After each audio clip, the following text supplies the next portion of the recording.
കഴിഞ്ഞ വെള്ളിയാഴ്ച വരെ റമദാൻ ഗബ്ഗിയും ഇവൻസെല്ലായിട്ട് സന്തോഷത്തോടെ പോയ നമ്മുടെ ബഹ്റൈനിൽ ഒരാഴ്ച കൊണ്ട് എന്തൊക്കെ സംഭവ വികാസങ്ങളാണ് നടന്നതല്ലേ.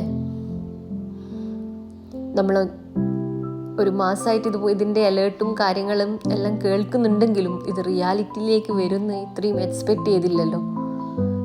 മിസൈൽസ്, ഡ്രോണ്, ഇൻ്റർസെപ്ഷൻ, എന്തൊക്കെ വേർഡ്സാണ് നമ്മൾ ഫെമിലിയർ ആയത് ഈ 1 വീക്ക് കൊണ്ട്. ഓർമ്മയുണ്ടോ, ഒരാഴ്ച മുമ്പ് അമ്മമാരുടെ എല്ലാം ഹൈ പ്രയോറിറ്റി എക്സാം പ്രിപ്പറേഷനും അതിൻ്റെ ടെൻഷനും ആയിരുന്നു. ഇപ്പോഴോ 10th ബോർഡ് എക്സാം വരെ ക്യാൻസൽ ചെയ്തു. ചിലപ്പോഴൊക്കെ ലൈഫ് ഇങ്ങനെയാണ്, നമ്മൾ എക്സ്പെക്റ്റ് ചെയ്യാത്ത പലതും നമ്മുടെ മുന്നിലേക്ക് കൊണ്ടുവരും. നമ്മൾ കോവിഡെല്ലാം അതിജീവിച്ച് വന്നവരല്ലേ, അതുപോലെ നമുക്ക് പറയാം നാളെ നമ്മൾ യുദ്ധത്തിനെയും സർവൈവ് ചെയ്തവരാണ്, നമ്മളെ അങ്ങനെ പെട്ടെന്ന് തോൽപ്പിക്കാൻ കഴിയില്ല.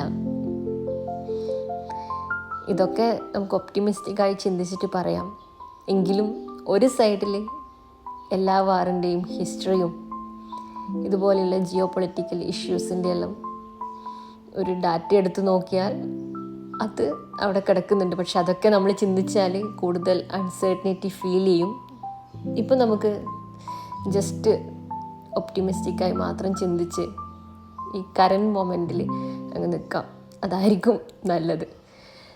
അപ്പോൾ എല്ലാം ശരിയാവുമെന്ന് വിചാരിക്കാൻ പെട്ടെന്ന് തന്നെ, ശരിയാവാതെ എവിടെ പോകാനാ, അങ്ങനെ ചിന്തിക്കാം ഇപ്പോൾ. Okay, see you in next video. By.